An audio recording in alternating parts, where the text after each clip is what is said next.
tratar con nuestro conferencista, el doctor Martín Tagliarrospide, conocido por todos nosotros. Es un médico que ha sido graduado en Miami, ha hecho su pregrado en la Cayetana Heredia y trabaja en la Clínica Americana, gastroenterólogo y hepatólogo. Bien, creo que más no vamos a abundar, le vamos a dar la palabra al doctor. Buenas noches, gracias doctor Sumaeta, gracias al doctor Montes, a la Asociación Peruana para el Estudio del Hígado por la gentil invitación. Para mí siempre un gusto estar conversando con ustedes sobre todo este tema que es bastante vigente y de interés para toda la comunidad médica en general.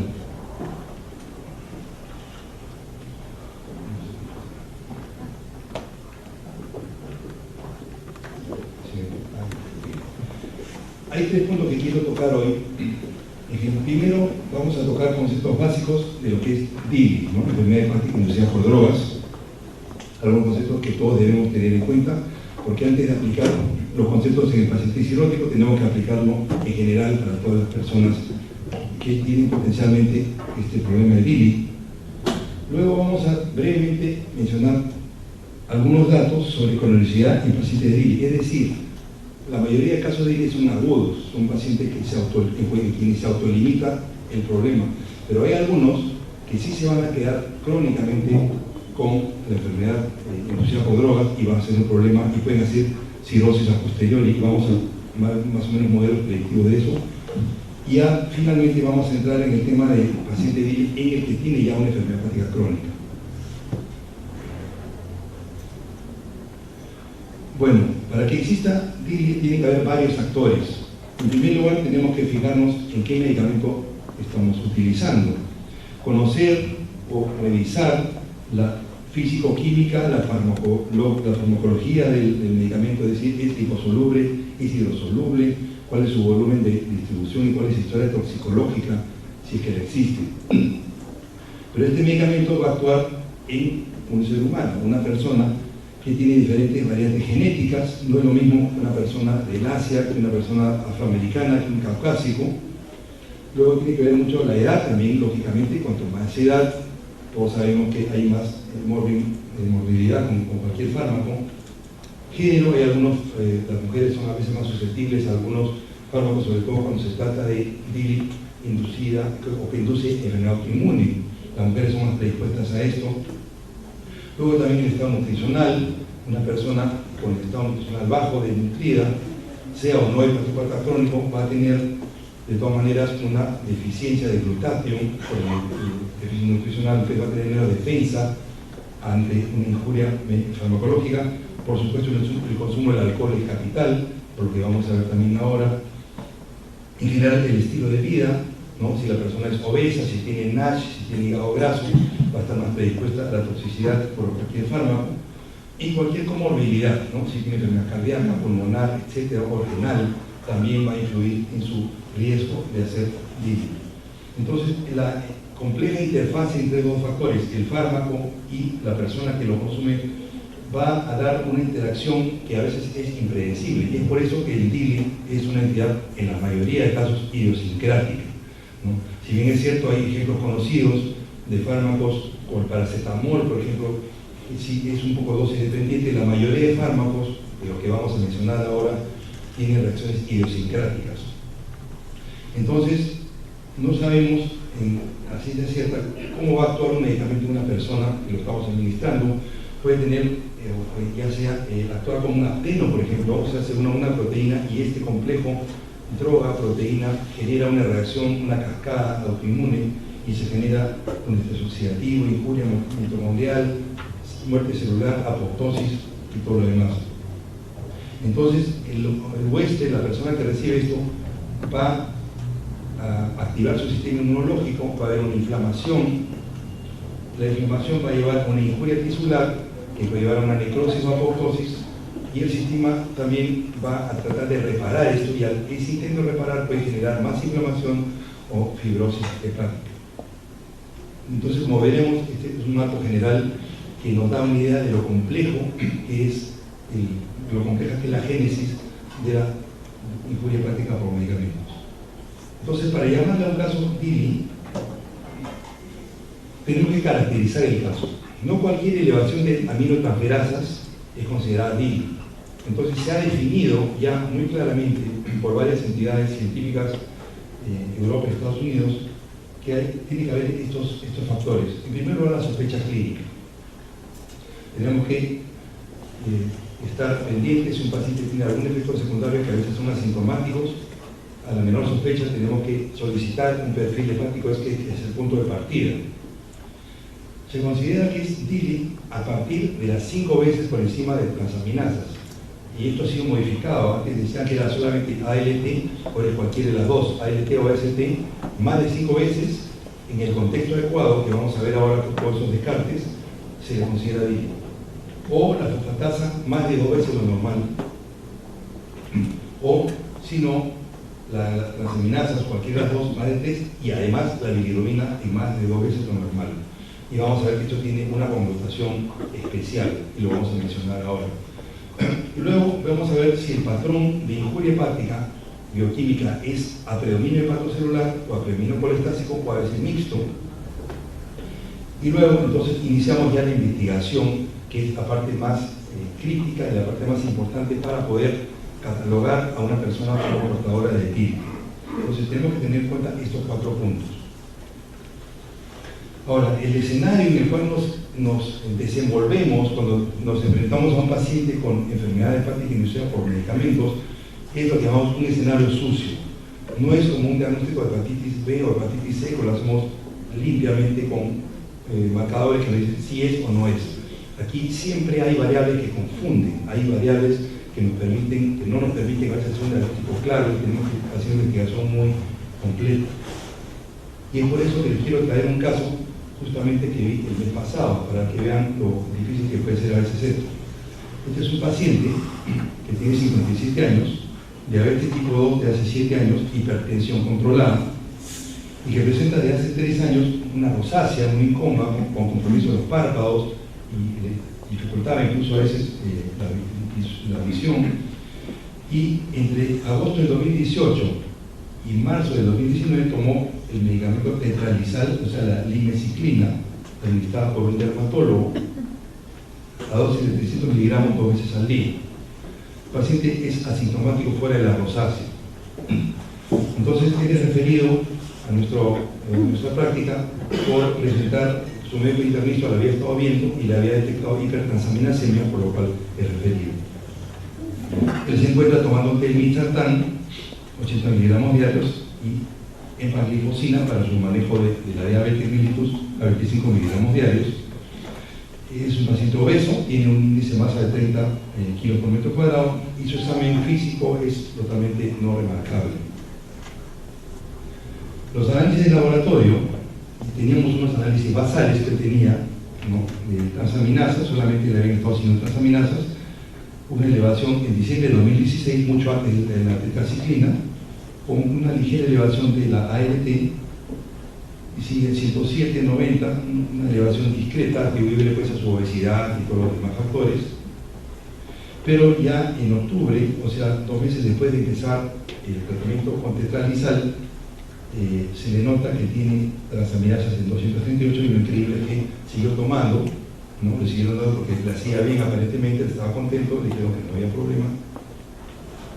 Sigue en febrero de 2019, y ahí ya como que un poco paran el medicamento, y recién nos visita en mayo de este año, y con estos análisis entonces le solicitamos unos nuevos análisis para actualizar, y las transaminasas estaban en el rango de los 300, con una fosfatasa normal, una bilirrubina normal, aquí ya le pedimos una serie de pruebas, albumina normal, descarte de hepatitis B, hepatitis C autoinmune, ferritina sí estaba elevada por inflamación hepática, sin embargo su saturación de cafeína estaba normal, descartándose hemocromatosis.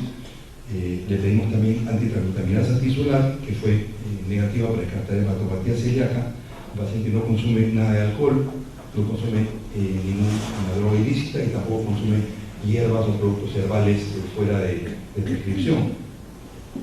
Hasta aquí entonces podemos concluir que, si bien es cierto, estas transaminasas estaban elevadas por factores de su propia condición de diabético y obeso. Sin embargo, acá vemos que es una elevación significativa que ya se puede catalogar como un DILI, ya más de 5 veces lo normal. Sin embargo, este es un paciente en el cual no se puede hacer un fibroscan, ¿no es cierto? Nosotros hacemos fibroscan, sabemos que nos ahorra muchas biopsias hepáticas, pero este justamente es un escenario en el cual yo quiero una biopsia hepática, porque quiero hacer un estadiaje, quiero hacer un diagnóstico. Si bien es cierto el patrón es hepatocelular, puramente hepatocelular, de todas maneras nos interesa saber cuál es el patrón histológico para poder establecer un pronóstico. Entonces el paciente fue sometido a una biopsia hepática laparoscópica que nos reportan una esteatosis significativa de más del 30%, probablemente ya la tenía. Y aquí vemos que hay una intensa inflamación periportal a predominio de linfocitos y células plasmáticas, hay tendencia a formación de nódulos, ¿no? Pero hay un componente entonces inflamatorio importante, ¿no? Entonces, eso es lo que llamamos un escenario sucio. Aquí vemos una necrosis en sacabocado, que un infiltrado linfomononuclear extenso que rebasa la placa limitante, y según la tricrómica, que no ha estado técnicamente bien hecha, la estaba repitiendo, había una fibrosis grado 3, no llegaban a haber nódulos. Entonces, esto es un escenario típico de un paciente DILI, ¿no? Tiene varios factores, tiene el factor obesidad hígado graso, tiene el factor también del medicamento, pero también tiene tal vez un componente autoinmune, a juzgar por los hallazgos de la histología hepática. Entonces, aquí la disyuntiva es una hepatitis autoinmune inducida por el medicamento o es una hepatitis autoinmune predisponente que, digamos, ya la tenía persistentemente. Los marcadores de ANA y músculo liso eran negativos, las globulinas normales, todo parece indicar que es algo inducido por el medicamento. De eso vamos a hablar tal vez en la discusión o en un momento aparte.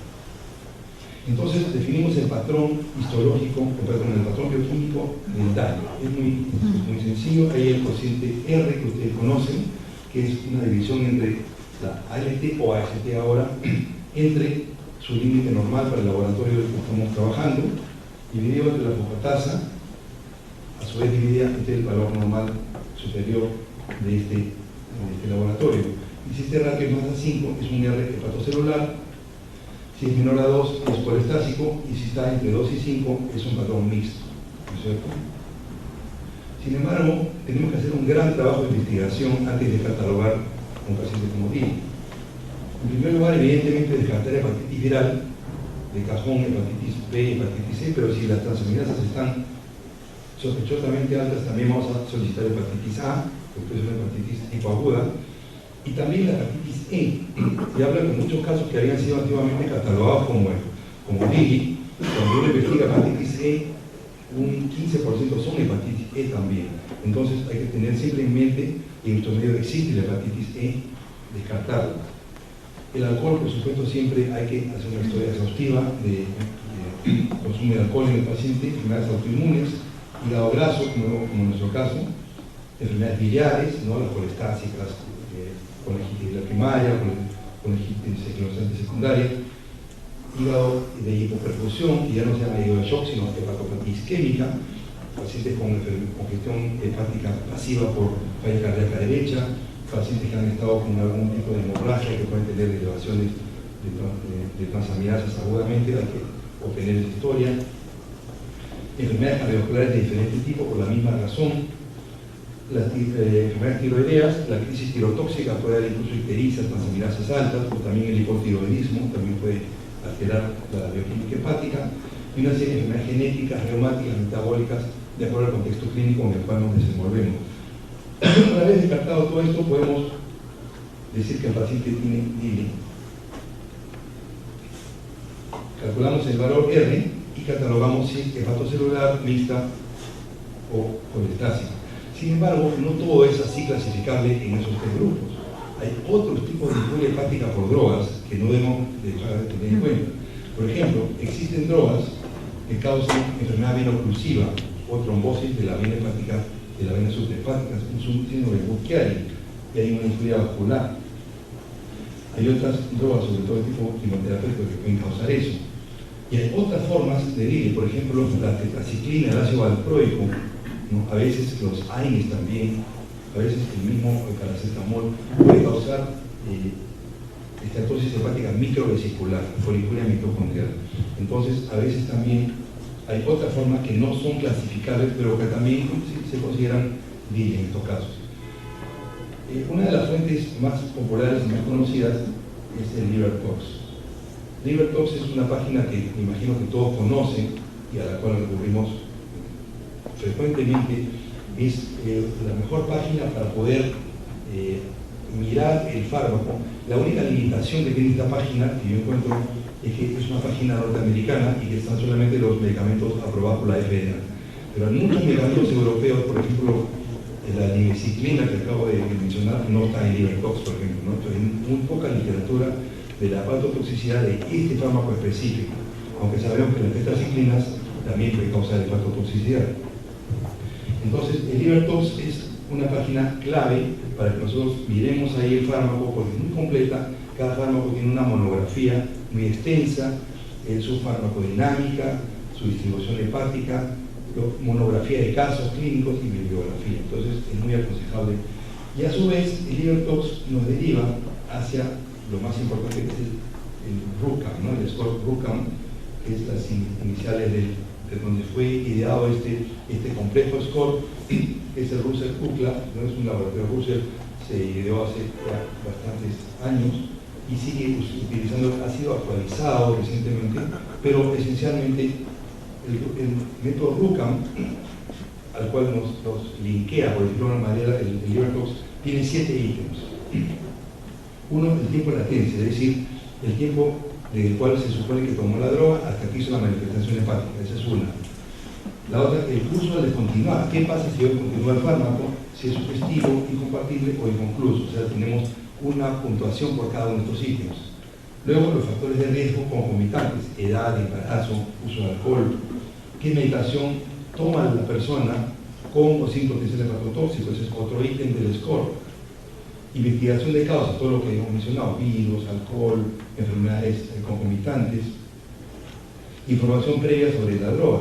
Ahí están los prospectos, ahí está el LiverTox, el PDR y otras fuentes importantes. Y después una cosa que casi nunca hacemos, que es el recharge, o sea, darle el medicamento de nuevo. O sea, lo quitamos y después lo vamos a ver si otra vez eleva. Es una cosa que casi nadie se atreve a hacer. Entonces, de acuerdo al score RUCAM y la página LiverTox nos da un formato PDF de ese score RUCAM. Entonces, para cada uno de estos 7 ítems hay un puntaje que varía según el ítem, entre -2, 0 hasta +3, según lo que estemos viendo. Entonces, se suma todo el puntaje y es altamente probable, posible o improbable. Este score es un score laborioso, un poco complejo, toma tiempo y uno tiene que bajarse la hoja del PDF. La buena noticia es que hay un app, no sé si la conocen, pero les recomiendo que se la bajen. Es la página española, el grupo español de Raúl Andrade, Inmaculada Medina. Ellos son los que más han trabajado este tema, tal vez en el mundo. O sea, prácticamente los papeles más importantes que se han escrito sobre DILI son escritos por el grupo de Raúl Andrade de Málaga. Muy allegado también a la ALE, y vamos a hablar ahora de esos trabajos colaborativos. Pero esta página, que se la bajan en eDILI, nos da el score RUCAM, ¿no? Ponemos todos los ítems y nos va guiando de forma muy amigable hasta poder obtener un score. Y además tiene unos links muy interesantes, tiene calculadora, tiene algoritmos, tiene conceptos, tiene referencias y buenos links. Entonces les recomiendo que se bajen esta página. Con esta introducción, entonces vamos un poco a ver otros aspectos importantes de DILI. El doctor Hyman Zimmerman, un hepatólogo ya fallecido, impuso un score muy interesante que hasta ahora sigue teniendo vigencia. El score, su diminutivo era High, ¿no? Hyman le decía High, y él impuso la ley de High. Y la ley de High es justamente un parámetro de sensibilidad en DILI. Es cuando tenemos la transaminasa AST o ALT, este es el score modificado, porque antes decía ALT nomás. 3 veces, más la bilirrubina más de 2 veces. Cuando tenemos un paciente que tiene 2 veces la bilirrubina y transaminasas más de 3, la mortalidad es mínimo 10%, a veces hasta 50%. Entonces, este es un factor muy importante. O sea, la ictericia marca el límite entre la severidad y no severidad, en pocas palabras. Entonces, esto es muy importante. Ojo que la bilirrubina no puede ser atribuida a colestasis, tiene que ser una enfermedad hepatocelular pura y tiene que ser bilirrubinema directa, ¿no? Porque si es indirecta puede haber hemólisis y otros factores. Entonces, la ley de Hyde es una cosa que siempre tenemos que tener en la cabeza. Como les he adelantado, la biopsia hepática no siempre es necesaria. A veces con la clínica, con la bioquímica, con la serología podemos sacar conclusiones sobre si esto es tibio o no. Sin embargo, hay algunas circunstancias en las cuales sí queremos hacer una biopsia hepática, ¿no? Cuando persisten las enzimas hepáticas elevadas más de un año, queremos ver si es que ya hay algún grado de cronicidad o fibrosis o cirrosis hepática. Cuando sospechamos que hay esta confusión entre hepatitis autoinmune inducida por drogas o es una hepatitis autoinmune persistente. Entonces, el patrón histológico nos ayudó, como en este caso se les he presentado. Cuando hay colestasis persistente, ¿no? Para descartar ductopenia, queremos ver cómo están esos espacios portes, esos conductivos biliares, porque es un acarreo, un pronóstico muy sombrío cuando tenemos ductopenia, porque esos pacientes muchas veces van a una colestasis progresiva que los puede llevar a la muerte. Sospecha de NASH, sobre todo cuando el paciente va a entrar a un estudio clínico, ¿no? Los pacientes, como ustedes saben, los medicamentos que están ahora evaluando para NASH requieren para estos protocolos una biopsia hepática para catalogarlo como NASH formalmente. Pacientes con metotrexate es un fármaco que causa fibrosis, pero poca inflamación, entonces las transaminasas no suelen estar muy elevadas, y si nos vamos a guiar por las transaminasas podemos a veces equivocarnos, y en algunos sitios, por ejemplo, algunos dermatólogos que administran metotrexate en dosis altas, cuando llega a una dosis acumulativa de 1.5 a 2 gramos, recomiendan una biopsia hepática para estadiar. Ahora el Fibroscan también hay trabajos que demuestran que el metotrexate se puede monitorear con Fibroscan. Cuando hay sospecha de obstrucción sinusoidal, enfermedad veno-oclusiva también, o cuando hay una enfermedad hepática crónica concomitante. O sea, tenemos que tener en cuenta que la biopsia hepática no ha pasado de moda, todavía sigue siendo una herramienta muy importante.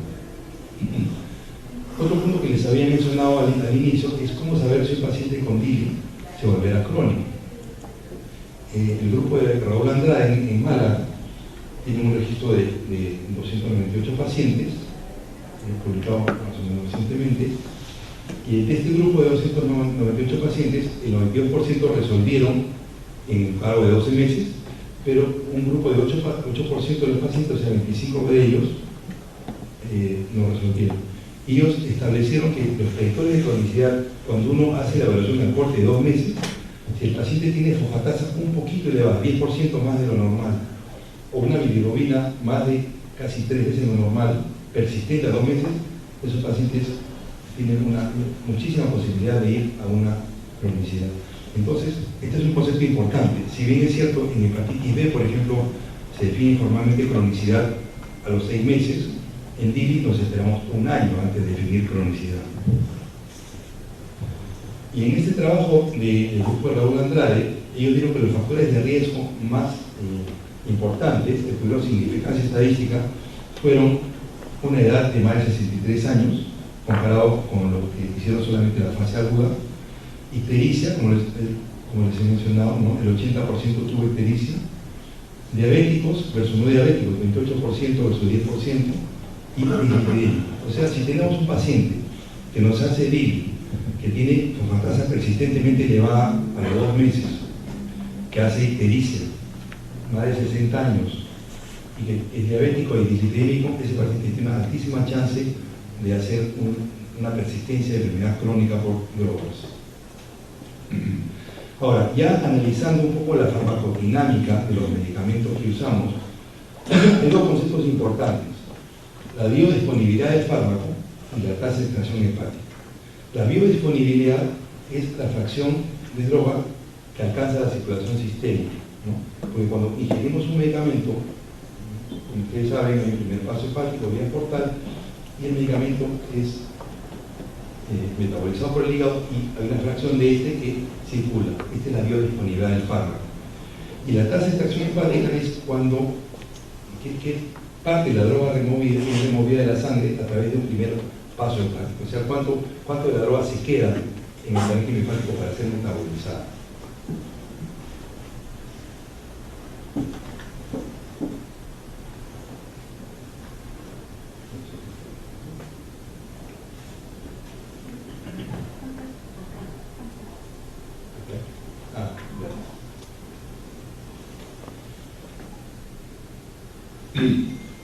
Cuando estamos frente a un cirrótico, existe un miedo por toda la comunidad médica, incluso especialistas, y muchas veces este miedo es infundado, ¿no? Hay un mito.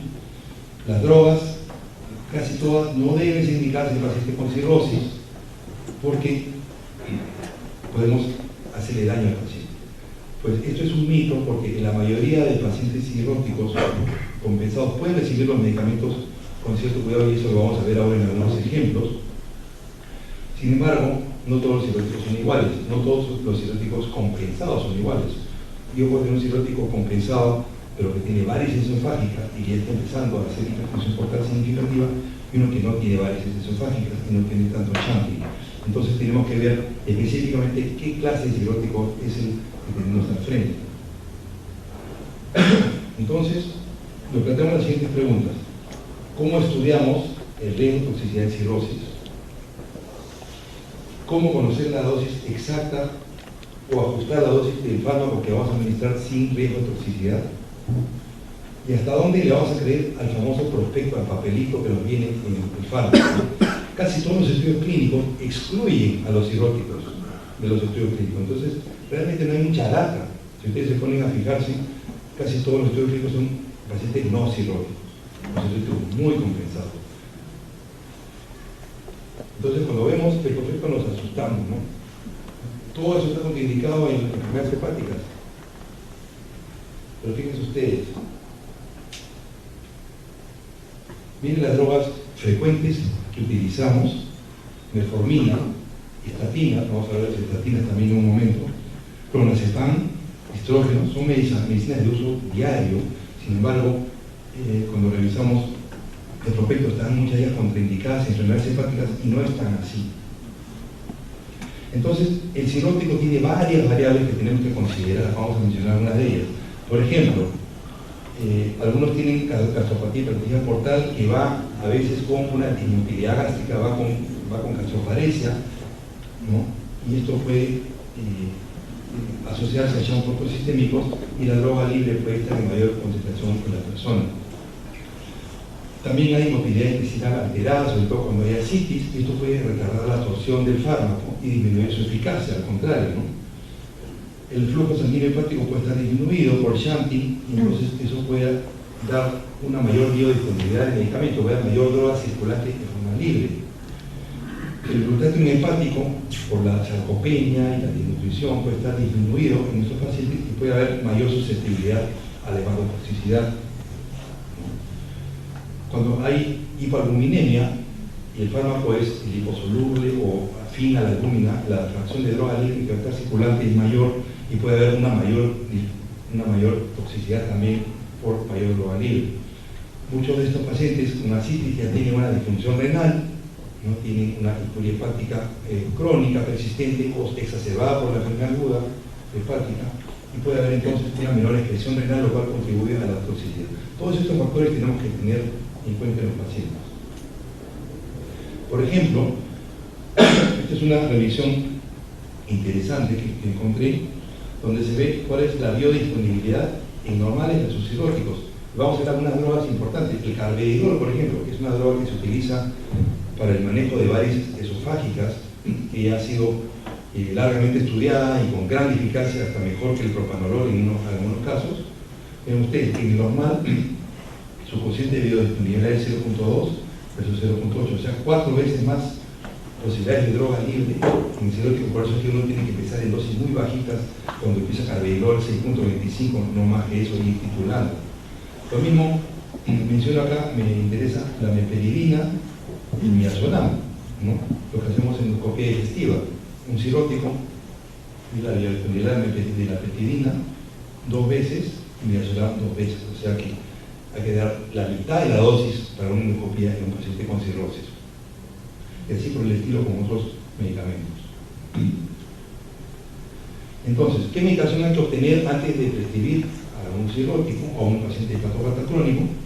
Primero, conocer bien el medicamento. Vamos a revisar LiverTox, vamos a revisar algún libro de farmacología, PDR, etcétera, para ver cuál es su tasa de extracción, el primer paso hepático, y luego cómo es el metabolismo de este fármaco en fase 1. ¿Qué es la fase 1? Cuando el fármaco entra al hepatocito, va a ser biotransformado, ya sea oxidado, reducido o hidroxilado. Esas son las tres reacciones de fase 1 más frecuentes. Entonces, tenemos que estudiar ese fenómeno. Y por último, ¿cuál es la biodisponibilidad del fármaco?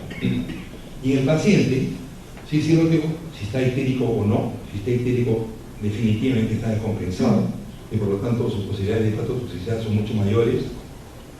Si tiene o no colestasis, ¿no? Si se utiliza es hepatocelular o por disfunción o pues es una ictericia colestásica. Por la ictericia colestásica va a alterar la excreción del fármaco al polo canalicular, lo cual va a aumentar también su biodisponibilidad. Su albúmina, ya hemos mencionado la importancia de la albúmina como fármaco, como proteína que liga al medicamento libre. El INR, que es un indicador de función hepática y de función hepatocelular, y el grado de hipertensión portal, porque el grado de Shunt que va a haber va a ser importante también. Entonces, un fármaco cuando ingresa al hígado, al hepatocito, es metabolizado, el primer paso, por el citocromo P450, que es una familia de citocromos, citocromo que puede ser hidroxilado, oxidado o reducido, para ser luego transformado en una molécula polar y trasladada al polo canalicular. Y hay una segunda fase, que es la glucuronización, ¿no? En la cual también se transforma al fármaco y puede ser también de esta manera ejecutado en la bilis. Todo esto tenemos que conocer del fármaco antes de prescribirlo a un cirrótico. Ahora, el citocromo P450 es una familia de citocromos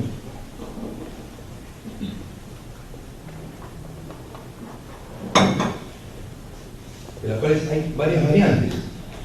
Este es un estudio farmacológico interesante en el cual subdividen o estudian cuál es la actividad del citocromo P450 a medida que la función hepática se deteriora.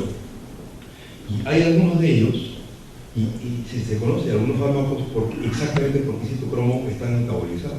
Si tenemos esa información, va a ser muy útil también poder aplicarla en nuestros pacientes.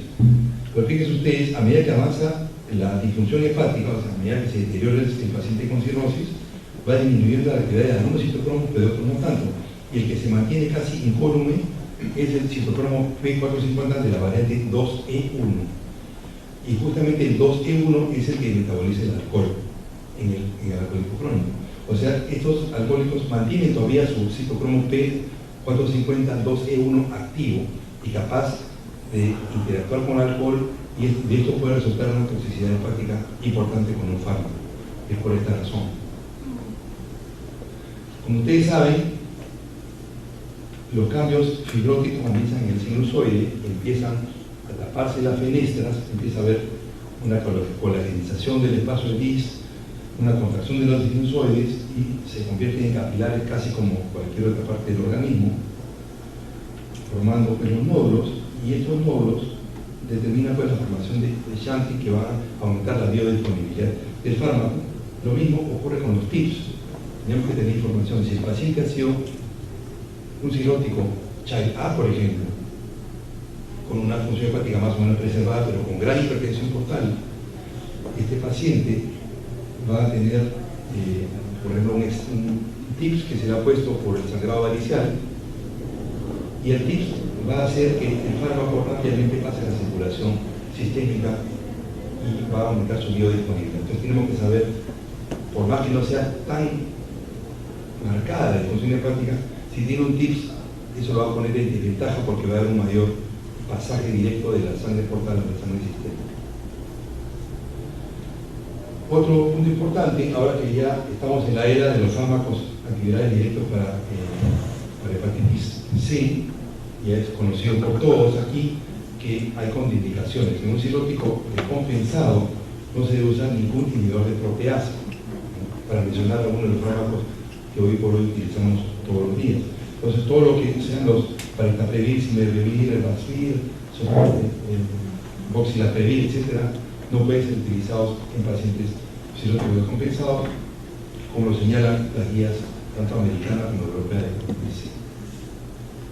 Ahora, las estatinas. Voy a detenerme un poco en las estatinas porque es un grupo importantísimo. Las estatinas son fármacos utilizados cada vez más, son una de las categorías de fármacos más utilizadas en el mundo, cada vez más. Entonces nosotros nos vemos a veces en la pregunta del cardiólogo, nos pregunta, oye, mi paciente se le ha subido la transaminasa, le paro la estatina, y los pacientes acaban siendo mal manejados desde el punto de vista de dislipidemia y enfermedad cardiovascular. No son bien protegidos. Entonces,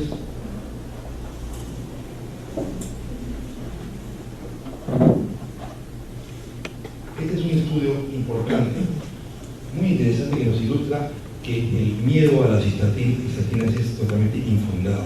¿Sí? Ellos estudiaron, Chalasani y colaboradores, estudiaron un grupo, tres cortes de pacientes. Un grupo de 342 pacientes que tenían elevación preexistente de transaminasas. Otro grupo de 1.400 pacientes que no tenían, y otro grupo que sí tenía de más de 2.000 pacientes. Entonces recibieron estatinas los dos primeros grupos, o sea, los que tenían preexistencia de transaminasas, recibieron estatinas igual. Otros que tenían transaminasas normales recibieron estatinas, y al revés, otro grupo control que sí tenía transaminasas no recibió estatinas y fueron todos seguidos a un año. Y definieron ellos como elevación leve a moderada transaminasas, de elevación hasta niveles de lo normal, hasta ahí es un poco alto el corte que hicieron ellos, pero así lo definieron, y una elevación severa fue considerada a partir de 10 veces lo normal de transaminasas, o la ley de High, ¿no? O sea, bilirrubina de más de 3. Interesante, ¿qué encontraron ellos? Elevación leve a moderada. Incluso los pacientes que no recibieron estatinas tuvieron más elevación que los que recibieron estatinas. 6% elevaron transaminasas versus 2% de los otros grupos. O sea que en las fluctuaciones, este estudio demuestra varias cosas. Una, que los pacientes con elevaciones preexistentes de aminotransferasas, probablemente por hígado graso, fluctúan siempre. Pueden estar a veces un poco arriba, a veces normales. Y las estatinas no son los culpables. Y elevación severa, o sea, más de 10 veces lo normal en ninguno de los tres grupos, ni en los que recibieron ni en los que no recibieron, por supuesto. O sea que es muy infrecuente que alguien tenga una elevación de transaminasas tal que amerite suspender las estatinas. Eso en general. Y esto dio lugar a un papel, digamos, de recomendación para los cardiólogos. Es una revista cardiológica donde se establecieron algunas normas, algunas pautas para que los cardiólogos las sigan. Y este mismo grupo de personas, en la última actualización que hicieron fue en el año 2014, son más o menos el mismo grupo, Chalasani y David Cohen y colaboradores, que hicieron unas recomendaciones que todos debemos, y creo que lo traigo acá porque es importante, porque somos muy frecuentemente consultados por nuestros colegas internistas y cardiólogos a este respecto. Entonces, este panel, tanto en la versión de 2004 como la de 2014, ¿qué es lo que dice? ¿Cuál es la tasa de falla hepática reportada por estatinas? 1 en 1 millón de personas por año. Igual que cualquier otro fármaco prácticamente, es muy raro. ¿Okay? Falla hepática puede ser, hay casos reportados de insuficiencia hepática, de insuficiencia hepática aguda, pero muertes, hasta ese momento no, pero sí hay algunas muertes por ahí, pero se cree que son por otros factores, por otros fármacos que han interactuado, pero son casos anecdóticos de fallecimiento por estatina. ¿Se justifica el monitoreo de transaminasas durante el tratamiento? No se justifica según este panel. O sea, obtenemos un panel basal y de ahí podemos hacer un control anual, como el colesterol. Controlamos el colesterol, la glucosa, pero no justifica estar todos los meses ayudando al paciente para chequear transaminasas. Esa práctica debe ser abandonada y aconsejar a nuestros colegas a ese respecto. ¿Qué condición hepática contraindica las estatinas? Solo a la cirrosis descompensada. Si un paciente tiene ictericia, varices, sangrado, ascites, etc., ahí sí hay que tener cuidado porque podemos sí inducir un problema crónico. Los pacientes con NASH o hígado graso, no sabemos si es NASH o no, pero hígado graso y transaminasas elevadas, ¿pueden recibir estatinas? No solo pueden, deben. Hay un efecto electrópico beneficioso en nuestros pacientes. Y los pacientes con hepatitis autoinmune también pueden recibir estatinas si las necesitan.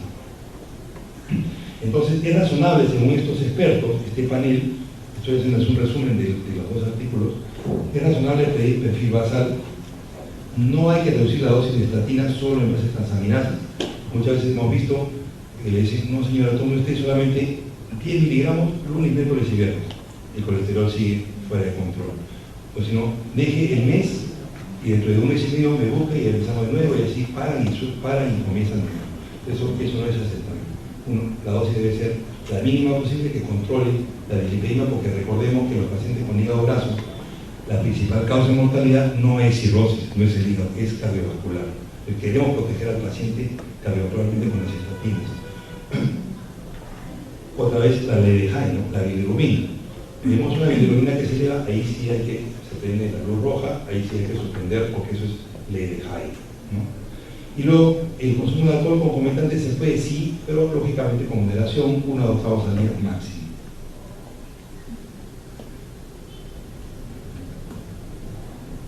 Bueno, dicho esto, otra vez el grupo de Málaga, del doctor Andrade y colaboradores,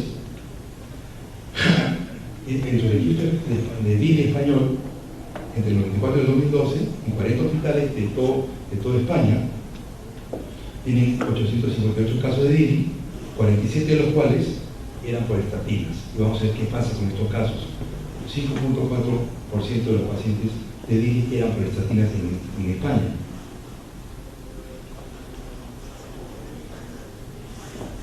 Entonces, ¿qué vieron ellos? Comparando todos los otros con las estatinas, fíjense qué interesante. Los pacientes que tenían más tendencia tenían una edad promedio 62 versus 53. Esto tuvo significancia estadística. Solamente he seleccionado lo significativo de este trabajo en esta tabla. Una cosa muy interesante. El patrón histológico más común en los pacientes con DIL y por estatinas fue autoinmune. O sea, si alguna infuria hepática va a ser causada por estatina, va a ser una tendencia a tener un patrón histológico de necrosis en saca bocal, rosetas, linfocitos, células plasmáticas en el espacio corto. Entonces hay una tendencia mucho más marcada a la autoinmunidad histológica en DIL y por estatinas que en las demás DILs. Lo mismo, hay una tendencia no significativa, pero también hay patrón colestásico y mixto en estatinas, está descrito, aunque no significativo comparado con el resto de DILs. Y también hay una tendencia mayor a la elevación de fosfatasa alcalina. Y esto en consonancia con lo que les había dicho hace un momento, ¿no? El grupo español había descrito que los pacientes que tienen fosfatasa alcalina un poco elevada, más de 2 meses, tienen tendencia a la cronicidad. Ahora, y hay hallazgos muy interesantes, las estatinas, y eso lo podemos revisar. Las estatinas tienen muchísimos efectos que llamamos pleiotróficos, o sea, efectos benéficos sobre una serie de funciones. Actúan sobre las células estelares del hígado, sobre las células endoteliales sinusoide y sobre el hepatocito, modulando una serie de reacciones, disminuyen la producción de colágeno, disminuyen la respuesta de endotelina 1, que es factor clave en la hipertensión portal del sinusoide, disminuyen por lo tanto la resistencia vascular hepática, disminuyen los marcadores generales de inflamación, ¿no?, en histología, y también mejora la histología en NASH en algunos casos.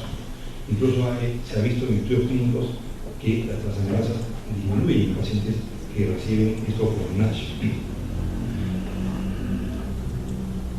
Si queremos contestar a la pregunta, ¿se puede usar estatinas en cirróticos? Este es el trabajo a revisar, ¿no? Es un trabajo de Clinical Gastroenterology and Hepatology de hace 2 años. Es un metaanálisis muy interesante que lo recomiendo. Ellos revisan, y el grupo está Guadalupe García Sado también en este trabajo, metaanálisis con 13 estudios, 3 de los cuales incluyen cirróticos descompensados también como parte de su población, más de 120.000 pacientes en todos los estudios, y la reducción del riesgo sangrado varicial es más o menos del 27% cuando ponen todo junto. Y hay 4 estudios de estos 13 que sugieren que el efecto benéfico resigue a los 12 meses en los pacientes cirróticos.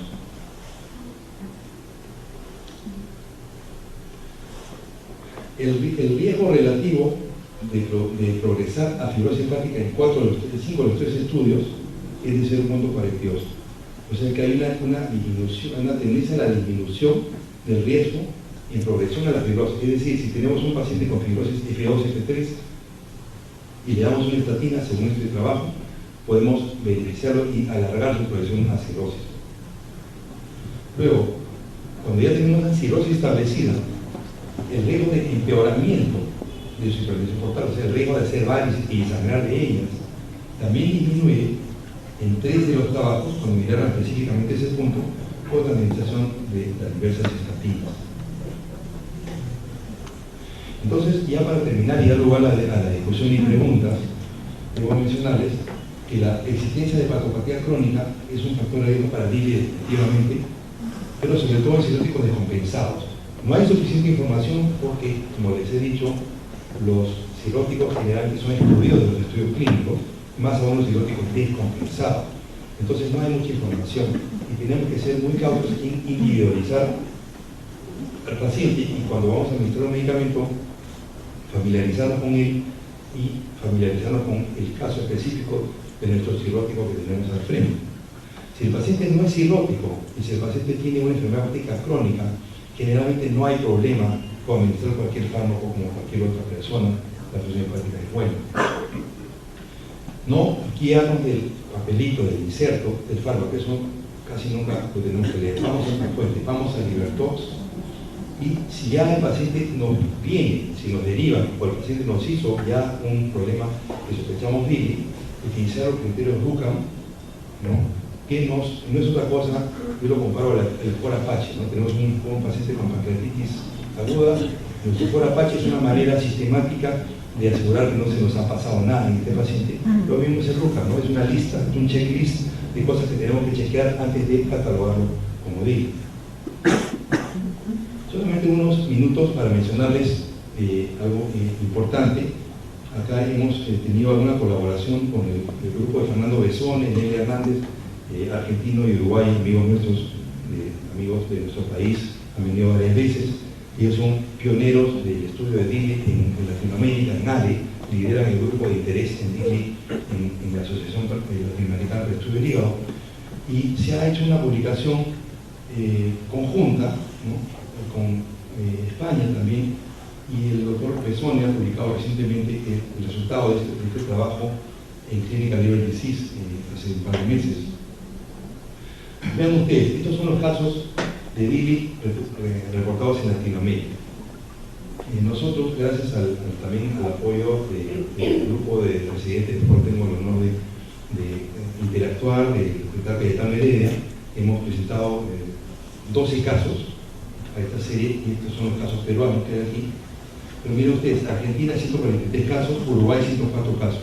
No es que haya más DILI en esos países, solo que son personas que están liderando el tema y han motivado a su comunidad, ¿no? Brasil, por ejemplo, tiene solo 20 casos. Estoy seguro que en Brasil tendría que haber 50 veces más casos que en los dos juntos.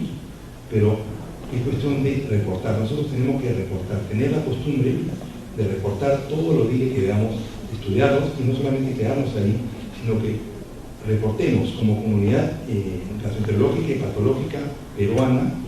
Los exhorto a que juntos llevemos esta barra del Perú mucho más alta para poder tener presencia en estas cosas que contribuyen también al bien de todos, al conocimiento.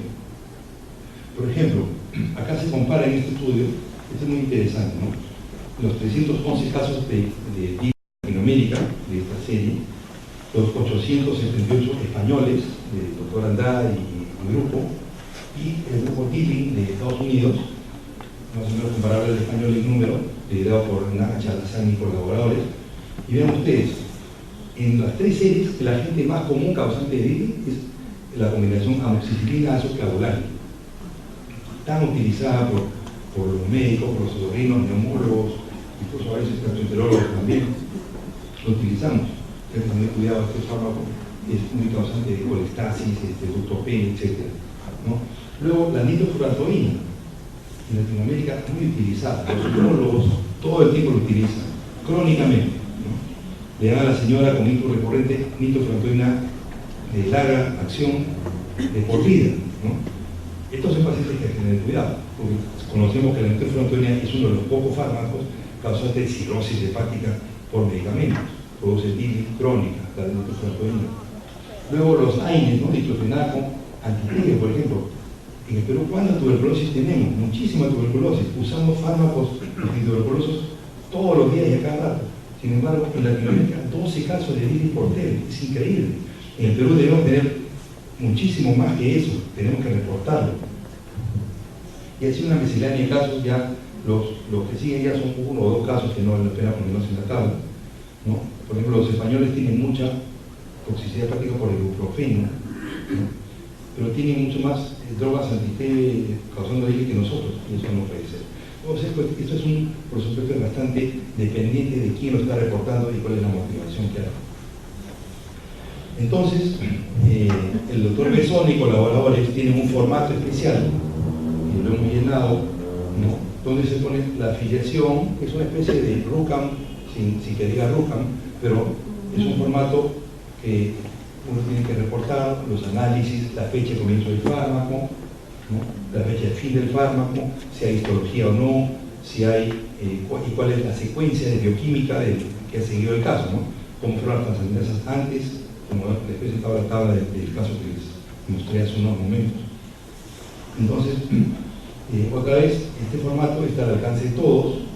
Los invito a que participemos como Asociación Peruana para el Estudio del Hígado, que hagamos un esfuerzo conjunto, y esto no es un esfuerzo individual de una persona.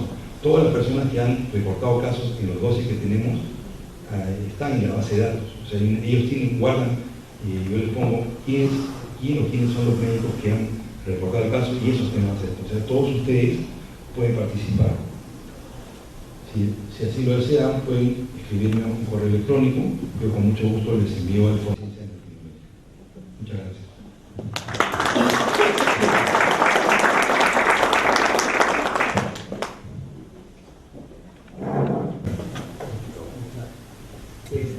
Con respecto a la biopsia que se hizo, Gustavo Salinas, soy cirujano, estoy infiltrado en esta reunión. Una pregunta, y con respecto a la biopsia, escuché que fue laparoscópica. Sí. ¿Por alguna razón, o sea, prefieren la laparoscópica y qué características tiene que tener la biopsia por alguna razón? Sí, fue laparoscópica porque,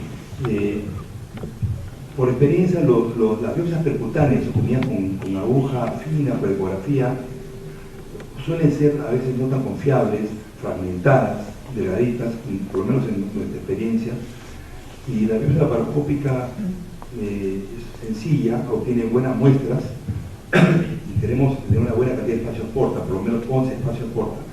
Entonces, imagínate si esta biopsia lo hubieran hecho por aguja, de repente hubiera subestimado el grado de fibrosis que ya parece tener, grado 3. Entonces, y tal vez es un sesgo, lo debo reconocer, de entrenamiento, ¿no? Yo me entrené con biopsia laparoscópica. Yo ya no hago laparoscopía, pero durante el entrenamiento hice mucha laparoscopía y estamos acostumbrados a eso, ¿no? Pues me parece que es la manera más adecuada. ¿Y prefieren nódulo hepático derecho, izquierdo? Se obtienen los dos. Se obtienen de los dos. Se obtienen de los dos. Sí, obtenemos de izquierda y de derecha. ¿Alguna otra pregunta? Miren, hemos hablado realmente de varios medicamentos. Ustedes han visto en las últimas diapositivas, de los cuales son medicamentos que usted utiliza muy frecuentemente, y hay que tener en cuenta que básicamente todos estos compuestos o drogas van a atacar específicamente a cualquiera de las células que componen el sinusoide, y eso va a dar un cuadro clínico, ¿no? Nosotros también hemos aclarado acá que existen pues, dos formas de presentación, una de patoxicidad intrínseca y otra que es idiosincrática. La idiosincrática realmente no tiene una explicación. La explicación más probable es que hay una alteración en el P450. Y casualmente por eso quería preguntarle ¿qué hay de la genética? ¿Cuál es la importancia de la genética del P450? Porque acaban de repetir repetir varias veces que eso es una familia. Bueno, es una familia muy compleja de citocromos y realmente no se conoce bien, porque cada uno tiene su propia genética, la farmacogenética todavía está avanzada y para cada estadio de cirrosis, como lo hemos mostrado, a medida que avanza, algunos elementos del efecto 150 va disminuyendo, pero eso no hay que tendría que dividirlo, ¿no? No es igual en todos, esto es un estudio preliminar farmacológico. Pero sí, en general, lo importante que debemos mantener es que el 2E1, que es el que metaboliza el alcohol, se mantiene casi siempre vigente, no disminuye tanto. Y en cuanto a la autoinmunidad, con respecto a este mismo problema, ¿hay alguno que es preferente de los citocromos? Más que todo nos fijamos en el fármaco que induce autoinmunidad más que el citocromo per se, ¿no? O sea, por ejemplo, fármacos como la metildopa, por ejemplo, ¿no? Que ya casi no se utiliza, pero algunos, en embarazo lo utilizan algunos obstetras, ¿no? La metildopa, por ejemplo, puede causar hepatitis autoinmune, la nitrofurantoína, la cetatina también hemos visto. Pero no depende tanto del T450, sino la autoinmunidad depende ya de atrotipos HLA, ¿no? HLA de R3, de R4, más que el T450, ¿no?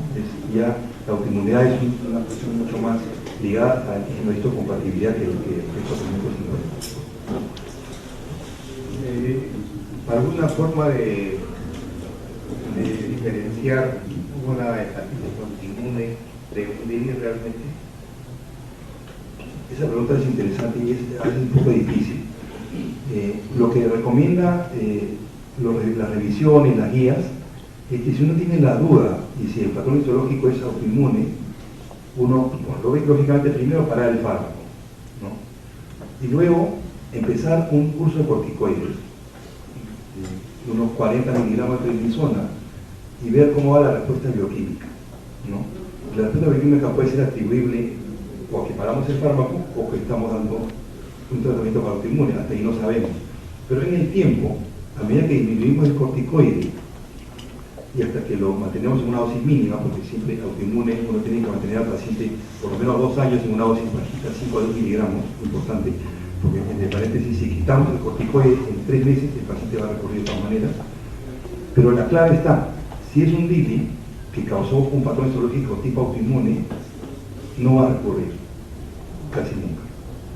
Pero si es un autoinmune de verdad, o el DILI, el paciente tuvo la mala suerte de que el DILI disparó ya un autoinmune, o sea, es un autoinmune light o es un autoinmune disparada por el DILI.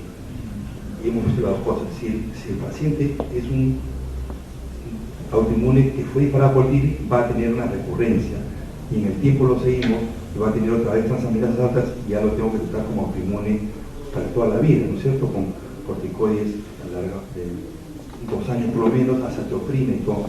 Pero si es un DILI puro que causó un patrón histológico tipo autoinmune, pero quitamos la droga, dimos corticoides, quitamos los corticoides y no hay recurrencia, entonces esa es la manera de diferenciar cuál es lo. Solamente con el tiempo se puede saber. A propósito de retratamiento, como estamos en el Perú, nosotros tenemos una buena incidencia en tratamientos para tuberculosis, ¿cierto? Y uno de los medicamentos que más se utiliza es la isoniazida, ¿cierto? Y la isoniazida tiene también una respuesta hepática. ¿Cuándo nosotros podemos decir que esto, cuando sube lógicamente las transaminasas, decimos ok, vamos a mirar qué pasa? ¿No? Le decimos que suspendan o que lo cambien, y luego el neumólogo de un tiempo lo vuelve a tratar. ¿Cómo explica esto? Porque ya no tiene, ya baja lógicamente la transaminasa y sería pasar por un. Sí, no en todos los casos hay ese resultado feliz, ¿no? A veces empiezan con pitacinamida, etambutol, se van agregando poco a poco las drogas, hay protocolos de los neumólogos, pero en lo personal no veo en mi práctica mucho tuberculosis, no veo tuberculosis en mi práctica, pero sí no es tan sencillo, ¿no? El re-challenge, o sea, el darle la droga de nuevo, muchas veces causa otra vez elevación de problema, el vacío sigue ahí. Punto de vista pregunta, por favor, ¿le puede pasar el micrófono?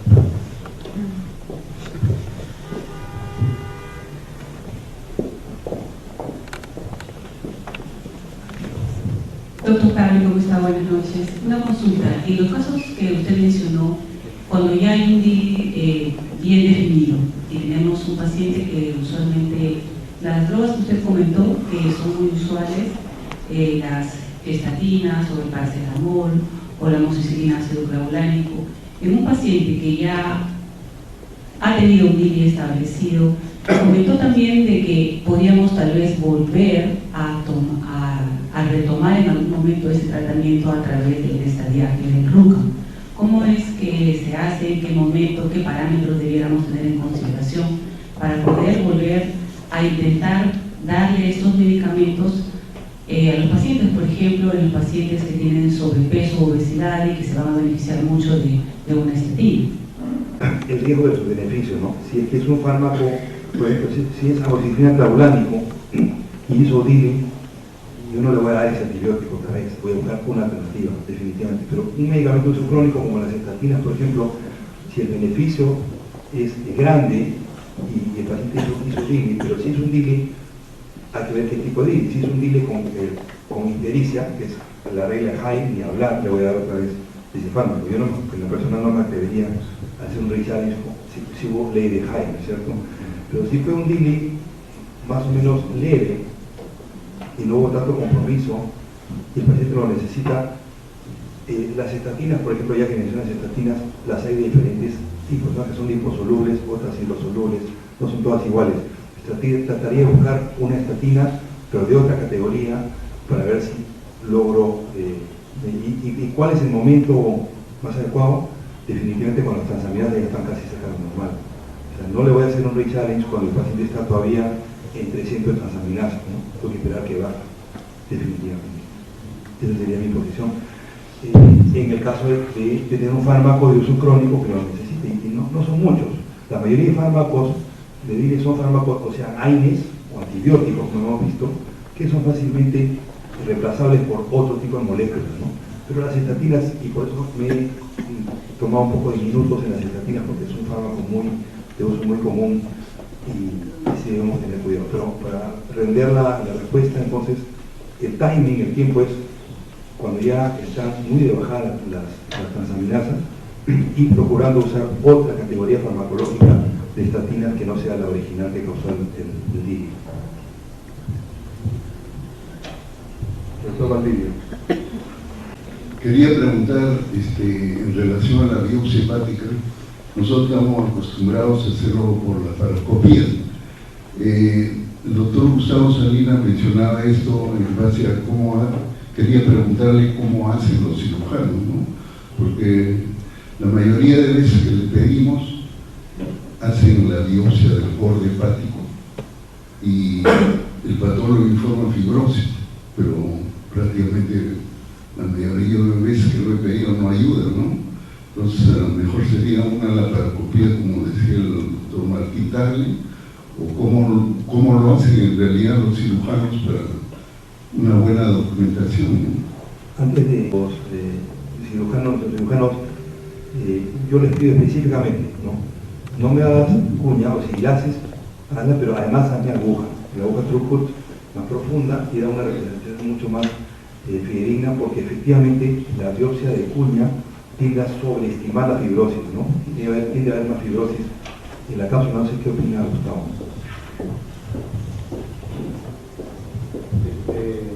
Bueno, el micro.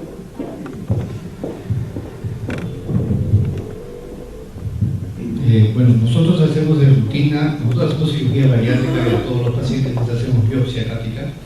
La hacemos en cuña, en especial del lóbulo hepático derecho, y tratamos de penetrar bastante. Tratamos de que la cuña tenga por lo menos 1 centímetro. La cantidad de espacios portas que solemos tener es mucho más que 11, o sea, nuestros espacios portas son 50 o a veces 100 espacios portas. Entonces creemos que tenemos una buena biopsia. Pero lo que estamos encontrando en NASH es realmente alarmante acá en el país, ¿no? Cerca de 800 biopsias. Y lo que estamos viendo, ahora que estamos usando el CAP para el postoperatorio, es que la recuperación del hígado, en los casos de esteatosis, por ejemplo, es diferente. O sea, el hígado se va recuperando por partes.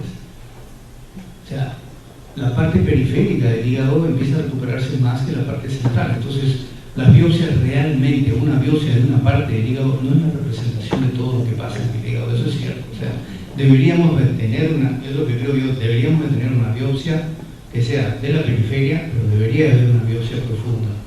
Es lo que, a la conclusión que estamos llegando, ¿no? Pero no estamos haciendo biopsia profunda. Bueno, yo sí tengo bastante experiencia en la paroscopía, ¿no?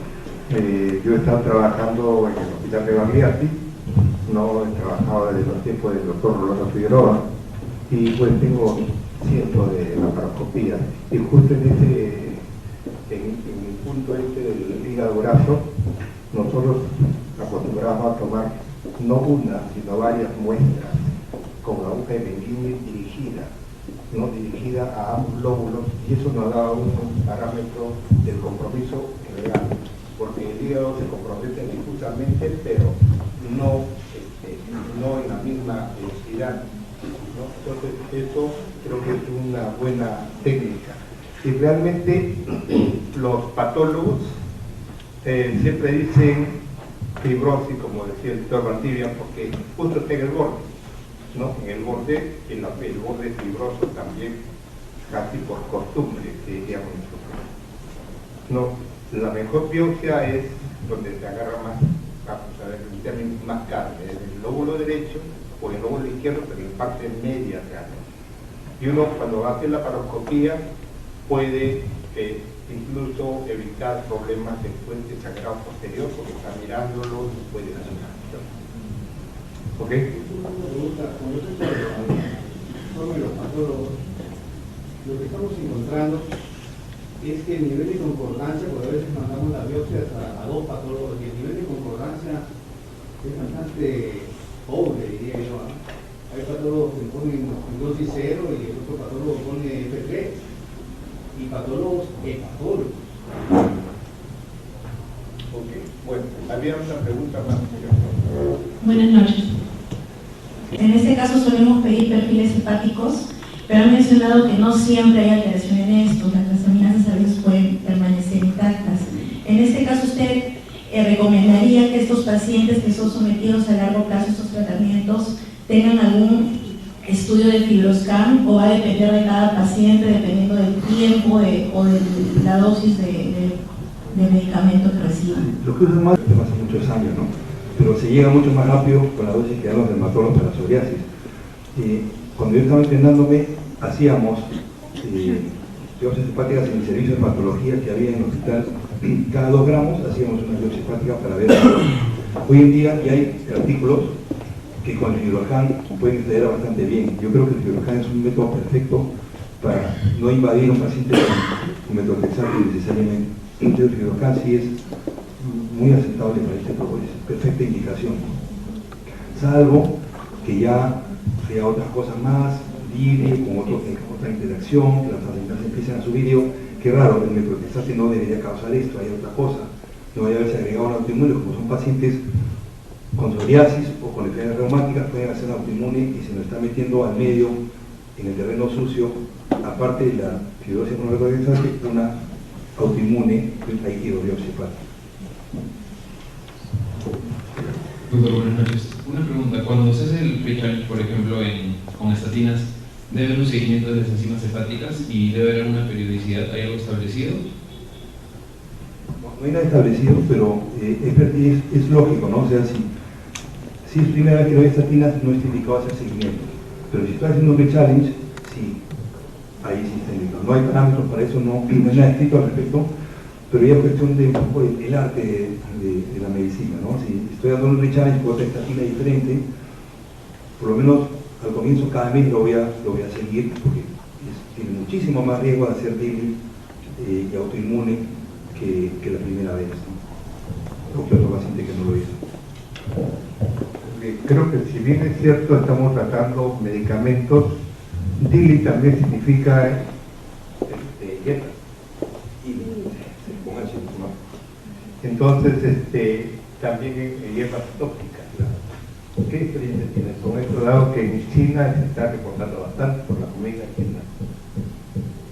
De los 12 casos que hemos reportado a esta red latinoamericana de Lili, uno es por una señora que tomaba kombucha, kombucha tea, se llama eso, ¿no? Está en Liver Talks, kombucha tea. Es una especie de té verde, ¿no? Y esta señora hizo ictericia, hizo 5 de bilirrubina, las 600, y luego que hicimos todo el RUCAM, la señora no tenía ningún otro factor, se suspendió eso, y la señora felizmente llegó a normalizarse. Y otro caso que no lo llegué a reportar, porque no llegó a tener criterio Lili, pero sí, y luego otras amigas, es una chica que iba al gimnasio y tomaba té verde, pero llenaba uno de esos que toma las personas que hacen gimnasio, y no tomaba agua, tomaba té verde, solamente té verde, y las transaminasas llegaron a 180, no hizo ictericia, pero tenía previas transaminasas normales. Presumo que habría sido un Lili, pero no era reportable, pero hay definitivamente. Incluso estos otros Herbalife, ¿no? Y Herbalife, los similares también que son muy de moda para bajar de peso, hay reportes de insuficiencia hepática aguda por Herbalife. O sea que es muy pertinente tu comentario, porque la gente percibe que todo lo que es natural es inocuo, ¿no? La gente dice, no, todo estoy tomando esta cosa, es natural, ¿no? Lo natural también es tóxico. Incluso hay todo un capítulo de no Lili, sino Lili con H, ¿no? Herbal Industrial Injury. ¿Alguna otra pregunta? Ahí está. Sí, más una pregunta, hacer un comentario. Con el tema del challenge, que ese caso nos lo dicen que solo lo debemos usar en el caso de fármacos que sobrepasan muchísimo el riesgo del efecto secundario. Y es más, cuando hacen esa cesta de local, el Richane, la mayor parte de veces es inadvertido, es decir, no es provocado porque incluso tiene implicancias legales. O sea, si un paciente te ha hecho una acción muy severa y lo vuelves a dar, pues es un problema. O sea, solamente si no tienes ninguna otra alternativa farmacológica o estrategia terapéutica de manejar, tú deberías pensar en hacer un challenge.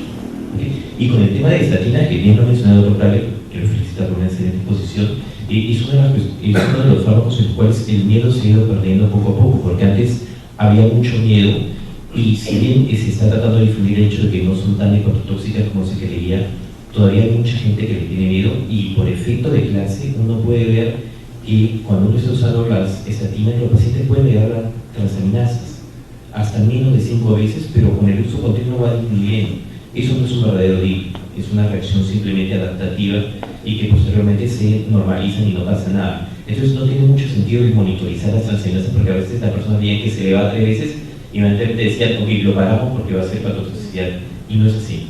Entonces con las transaminasas se ha modificado bastante eso, y se ha visto que segura en pacientes con hepatopatía crónica, el porcentaje de pacientes que hacen reacciones estatinas es muy bajo, y se ha visto que tiene efectos beneficiosos en pacientes con cirrosis hepática compensada, disminuyendo mortalidad, e incluso hay un trial que se está realizando ahorita, que es el Liverpool, que lo hace la gente del Hospital Clinic, donde están usando rifaximirina más estatinas, más simvastatina, para tener un efecto sobre la mortalidad de pacientes con cirrosis hepática descompensada, porque creen que mejora la hipertensión portal, mejora la fibrosis, y aparentemente mejoraría la sobrevida de estos pacientes. Entonces, todavía no es una cosa que sea amplia, pero sí lo podemos usar en pacientes con hepatopatía crónica sin ningún miedo, y eso es bien importante, porque también hay varios estudios que han mostrado que pacientes hepatópatas o cirróticos con factor de riesgo coronario, menos de la mitad reciben estatinas cuando deberían recibirlos, porque la gente tiene miedo de usarlas. Y eso es una de las cosas que uno tiene que ir perdiendo en día. No es tan el cubo como se cree. Muchísimo. Hay una última intervención a los fondos. Total, buenas noches, felicitaciones por su exposición. Quería comentar el paciente que tuvimos, era un paciente con trasplante renal. El paciente recibía tacrolimus, micofenolato, tenía antecedente de tuberculosis, por lo que recibe isoniazida profiláctico. También tenía infección con citomegalovirus y por eso recibía el ganciclovir, pero desarrolló una aspergilosis pulmonar y empezó a recibir voriconazol. Ahí es donde empieza a elevar las enzimas hepáticas y se sospecha un DILI por voriconazol. Pero empieza a haber la discusión con nefrología y en el mismo servicio ¿De qué drogas son las que debemos suspender? Si también debemos de suspender el ganciclovir y la isoniazida, o solo el voriconazol, que es la nueva, no medicamento. Entonces, esa sería la pregunta. Gracias. Había que ver cuál es la curva de transaminasa de ese paciente, cómo venía, si venía siendo monitoreado o no, mientras recibía isoniazida, mientras recibía el ganciclovir. Y el tacrolimus es eliminación renal, pero el micofenolato sí podría ser un factor también. Entonces, es un escenario sucio, otra vez, no tenemos la cancha limpia, y es cuestión de sentido común, ¿no? O sea, distinto. Digamos, yo le sugeriría el voriconazol y buscaría alguna otra alternativa, no sé si ampocilicina, ajustado para su función renal, ¿no? Es trasplantado renal, entonces hay que tener cuidado con la interacción de tacrolimus en este paciente, pero tal vez el voriconazol sería, pero no sé si tienes la curva anterior, cómo venía. Estaban normales, doctor. Estaba normal y subió con el voriconazol. Sí. Debe ser el voriconazol porque al agregarlo pasó. ¿Y qué tan severa fue el bilirrubina? No llegó a ser más de 5 veces, elevó la bilirrubina hasta 3, pero sin síntomas ni signos de falla. Bilirrubina hasta 3 pasa. Y menos de 5 veces las Ya, pero ese es high, ley de high. O sea, ese es, yo le sugeriría en una el voriconazol porque ya está siendo ictericia. Eso es, sin ictericia es severidad. 10% de mortalidad en un paciente comórbido con tuberculosis, inmunosuprimido, yo no le daría esa droga, buscaría otra, definitivamente. Bien, muchas gracias, doctor Tagle, por su exposición de parte del Centro Nacional para el Estudio del Hígado en su diploma.